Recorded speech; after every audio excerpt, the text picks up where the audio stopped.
Ang bawat simula ay may bagong paglalakbay. Kaya tara, samahan niyo kami upang magbahagi at magturo sa mga bata at mag-aaral.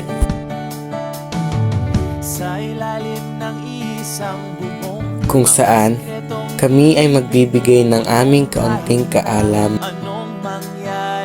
kahit nasaan ka man patungo. Ngunit ngayon kami ay nagturo at nagbigay inspirasyon sa mga batang mag-aaral. sana'y huwag kalimutan. Sa bawat ngiti at pag-unawa nila, kami ay napupuno ng kasiyahan at pagmamalaki.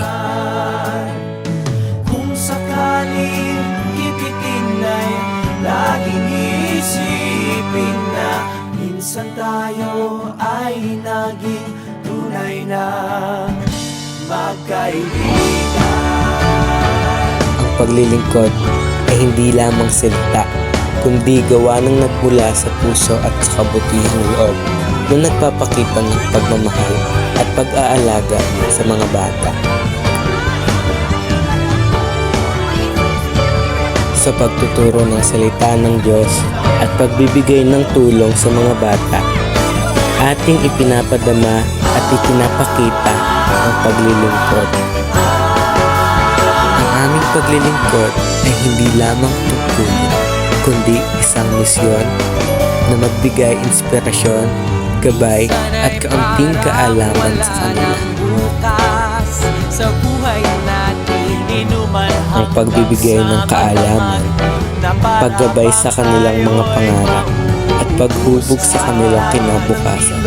Sa bawat aral na ating itinuturo, tayo ay nagiging instrumento ng pag-asa at inspirasyon.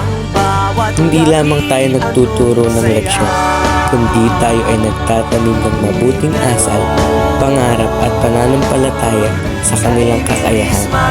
Sa pagtuturo, hindi lamang mga bata ang natututo, kundi tayo rin. Sapagkat ang paglilingkod ay hindi lang isang tungkulin, ito ay isang misyon ng puso.